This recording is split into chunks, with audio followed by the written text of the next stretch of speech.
ગુજરાતમાં અત્યારે હાલ વરસાદનો વધુ એક નવો રાઉન્ડ આવી શકે છે એવી શક્યતાઓની વચ્ચે ગુજરાતમાં હવે આગામી દિવસોમાં ભારે વરસાદ પડી શકે છે એવી પણ શક્યતાઓ દેખાઈ રહી છે।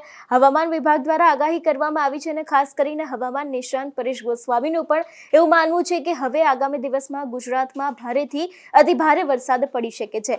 વિગતે ચર્ચા કરીએ આગામી 2 થી 3 દિવસનું વાતાવરણ કેવું રહેવાનું છે તેની સાથે હવામાન નિષ્ણાંત પરેશ ગોસ્વામીનું આ વિષયને લઈને શું માનવું છે તેના વિશેની। નમસ્કાર, તમે જોઈ રહ્યા છો વેધર અપડેટ અને હું છું હંસિની। ગુજરાતની વાત કરવામાં આવે તો ગુજરાતમાં હવે ક્યાંક આગામી દિવસોમાં ભારે વરસાદ પડી શકે છે એવી શક્યતાઓ દેખાઈ રહી છે। સૌથી પહેલા તો આજના દિવસથી સમજવાની શરૂઆત કરીએ। ખાસ કરીને આજના દિવસે પણ સમગ્ર ગુજરાતની અંદર ક્યાંક હળવોથી મધ્યમ વરસાદ પડી શકે છે તેવી આગાહી કરવામાં આવી છે। ખાસ કરીને કચ્છ છે, દેવભૂમિ, દ્વારકા, પોરબંદર, જૂનાગઢ, ગીર સોમનાથ અને દીવ છે, અમરેલી, ભાવનગર, બોટાદ, રાજકોટ, જામનગર, સુરેન્દ્રનગર, મોરબી છે। તેની સાથે જો વાત કરવામાં આવે તો પાટણ છે, ઉત્તર ગુજરાતનો જે ભાગ આવેલો છે એ છે, અમદાવાદ, ખેડા, પંચમહાલ છે, દાહોદ છે, છોટાઉદેપુર, વડોદરા, આણંદ, ભરૂચ, નર્મદા, સુરત, તાપી, ડાંગ, નવસારી, દમણ અને વલસાડ અહીં ક્યાંક વરસાદ પડી શકે છે એવી શક્યતાઓ હવામાન વિભાગ દ્વારા વ્યક્ત કરવામાં આવી છે। બાદના દિવસની જો વાત કરવામાં આવે, ખાસ કરીને ક્યાંક હવે ભારે વરસાદ જોવા મળી રહ્યો છે ગુજરાતની અંદર। કચ્છમાં પણ ક્યાંક વરસાદ પડી શકે, દેવભૂમિ, દ્વારકા, પોરબંદર, જૂનાગઢ, ગીર સોમનાથ અને દીવ છે, અમરેલી, ભાવનગર, બોટાદ, સુરેન્દ્રનગર, મોરબી, જામનગર અને રાજકોટ છે, અહીં હળવો વરસાદ પડી શકે છે। તેની સાથે ઉત્તર ગુજરાત એટલે કે બનાસકાંઠા, પાટણ, મહેસાણા, સાબરકાંઠા છે, અહીં પણ ક્યાંક ગાજવીજ સાથે વરસાદ પડી શકે એવી શક્યતાઓ છે। ગાંધીનગર, અમદાવાદ, ખેડા, અરવલ્લી, મહીસાગર, દાહોદ, પંચમહાલ, વડોદરા, આણંદ, ભરૂચ, છોટાઉદેપુર, નર્મદા, સુરત, તાપી, નવસારી, વલસાડ અને દમણ છે, તેની સાથે ડાંગ છે, અહીં પણ ક્યાંક વરસાદ પડી શકે એવી શક્યતાઓ હવામાન વિભાગ દ્વારા વ્યક્ત કરવામાં આવી છે। એ બાદના જો દિવસની વાત કરવામાં આવે તો હવે ગુજરાતમાં ક્યાંક તહેવારો શરૂ થઈ રહ્યા છે, તહેવારોમાં પણ વરસાદ વિઘ્ન બની શકે છે એવી પણ શક્યતાઓ ને એવી પણ સંભાવનાઓ છે।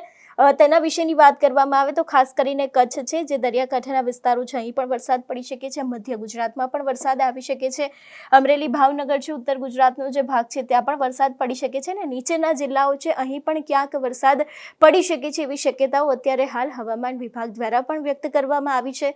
આગામી દિવસોમાં જન્માષ્ટમી છે, તેની સાથે સૌરાષ્ટ્રના જે લોકમેળા યોજાય છે એમાં પણ ક્યાંક વરસાદ વિઘ્ન બની શકે છે એવી શક્યતાઓ વ્યક્ત કરવામાં આવી રહી છે।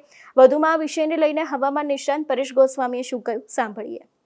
બંગાળની ખાડીની અંદર એક સાયક્લોનિક સર્ક્યુલેશન સર્જાયું છે, જે આવનારા દિવસની અંદર વધુ મજબૂત થશે અને જેને કારણે 16 ઓગસ્ટ થી લઈ અને 22 ઓગસ્ટ 2025 દરમિયાન ગુજરાત રાજ્યની અંદર સાર્વત્રિક વરસાદ જોવા મળશે અને અમુક વિસ્તારોની અંદર ભારેથી અતિભારે વરસાદનું પણ અનુમાન છે।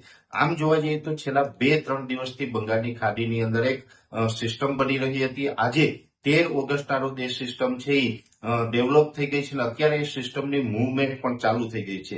સામાન્ય રીતે અત્યારે જે સિસ્ટમ જોવા જઈએ તો બંગાળની ખાડીમાંથી એ સિસ્ટમ મૂવમેન્ટ કરી અને ઉત્તર પશ્ચિમ દિશા તરફ ગતિ કરી રહી છે અને અત્યારે એ સિસ્ટમનું લોકેશન જે આવી રહ્યું છે તે વિજયવાડા અને વિશાખાપટ્ટનમની વચ્ચે એ સિસ્ટમ છે એ સક્રિય છે અને અત્યારે ધીમે ધીમે એ ઉત્તર પશ્ચિમ દિશા તરફ આગળ વધી રહી છે। એટલે આવનારા દિવસમાં આ સિસ્ટમ છે એ મહારાષ્ટ્રના કાંઠા સુધી આવશે, એટલે મહારાષ્ટ્ર ઉપર આવીને આ સિસ્ટમ છે વધુ મજબૂત થશે, કેમ કે અત્યારે આ સાયક્લોનિક સર્ક્યુલેશનના સ્વરૂપમાં છે, પણ મહારાષ્ટ્ર ઉપર આ સિસ્ટમ આવશે એટલે અરબ સાગર સુધી એનો શિયર ઝોન લંબાઈ શકે છે અને જેને કારણે અરબ સાગરમાં પણ અત્યારે ખૂબ સારો એવો કરંટ જોવા મળી રહ્યો છે। એટલે અરબ સાગર સુધી આનું શિયર ઝોન લંબાશે તો અરબ સાગરમાંથી આને એક નવી ઉર્જા મળશે, એક ભેજ મળશે ને જેને કારણે આ સાયક્લોનિક સર્ક્યુલેશન છે એ વધુ મજબૂત થઈ અને લો પ્રેશરમાં પરિવર્તિત થાય તેવી શક્યતાઓ છે।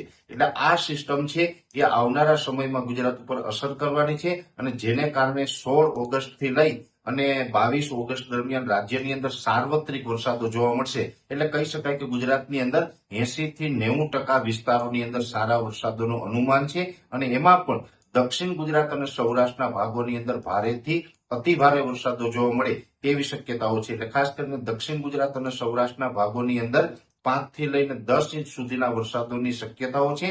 એ સાથે ઉત્તર ગુજરાત અને મધ્ય ગુજરાત જેવા વિસ્તારોની અંદર પણ 3 થી લઈને 6 ઇંચ સુધીના વરસાદો નોંધાય તેવું એક અનુમાન છે। એ સાથે કચ્છ જિલ્લાની અંદર સામાન્ય રીતે જોવા જઈએ તો ચાલુ વર્ષે વરસાદની ખૂબ ઘટ છે, ત્યાં વરસાદનું પરફોર્મન્સ નબળું રહ્યું છે, પણ આ રાઉન્ડની અંદર એટલે કે 16 થી 22 ઓગસ્ટ દરમિયાન કચ્છની અંદર પણ સાર્વત્રિક રીતે સારા વરસાદની શક્યતાઓ છે। ગીર સોમનાથ જિલ્લાની અંદર પણ ભારેથી અતિ ભારે વરસાદ નોંધાય તેવી શક્યતાઓ છે. એટલે સૌરાષ્ટ્ર અને દક્ષિણ ગુજરાતની અંદર અતિ ભારે વરસાદ નોંધાશે. બીજા વિસ્તારોની અંદર મધ્યમથી સારા વરસાદો જોવા મળે તેવું એક અનુમાન છે. આ સિસ્ટમ છે એ ખૂબ ધીમી ગતિએ આગળ ચાલી રહી છે, જેને કારણે લગભગ 5 થી લઈને 8 દિવસ દરમિયાન એટલે કે 16 તારીખથી લઈ અને 5 થી 8 દિવસ દરમિયાન રાજ્યની અંદર અલગ અલગ વિસ્તારોમાં સારા એવા વરસાદો જોવા મળે તેવું એક અનુમાન છે. આ સિસ્ટમ છે એ જ્યારે પણ ગુજરાત ઉપરથી પસાર થાય ત્યારે હળવા થંડરસ્ટોર્મ થવાની સંભાવનાઓ છે, જેને કારણે આ સિસ્ટમના વરસાદોમાં સાથોસાથ ગાજવીજનું પ્રમાણ પણ જોવા મળી શકે છે. એટલે ગાજવીજ સાથે રાજ્યની અંદર સાર્વત્રિક વરસાદનો રાઉન્ડ આવી રહ્યો છે અને આ વરસાદી રાઉન્ડ છે લગભગ 16 તારીખથી ગુજરાતની અંદર ચાલુ થઈ જશે. અને આ સિસ્ટમ છે એ મહારાષ્ટ્ર ઉપર થઈ દક્ષિણ ગુજરાત ઉપર ત્યાર પછીના જે સ્ટ્રોંગ પાર્ટો છે એ દક્ષિણ ગુજરાત સૌરાષ્ટ્ર ઉપર થઈ અને ઉત્તર પશ્ચિમ દિશામાં અરબ સાગરમાં આગળ નીકળે તેવી શક્યતાઓ છે. આ સિસ્ટમ ગુજરાત ઉપરથી પસાર થશે એટલે એનો સેન્ટ્રલ પાર્ટ હશે એ દક્ષિણ ગુજરાત અને સૌરાષ્ટ્ર ઉપરથી પસાર થશે, પણ એનો સંપૂર્ણ જે સિયર ઝોન હોય છે એ દક્ષિણ રાજસ્થાન સુધી જોવા મળશે, જેને કારણે ઉત્તર ગુજરાત હોય, મધ્ય ગુજરાત હોય, કચ્છ હોય કે બીજા અન્ય વિસ્તારો હોય, સાર્વત્રિક ઓલ ઓવર ગુજરાતની અંદર સારા વરસાદોની સંભાવનાઓ છે. તમારું શું માનવું છે આ વિષયને લઈને અમને કમેન્ટ કરીને ચોક્કસથી જણાવજો. તેની સાથે અમારી ચેનલ નિર્ભય ન્યૂઝને લાઇક, શેર અને સબસ્ક્રાઇબ કરવાનું ભૂલશો નહીં. નમસ્કાર.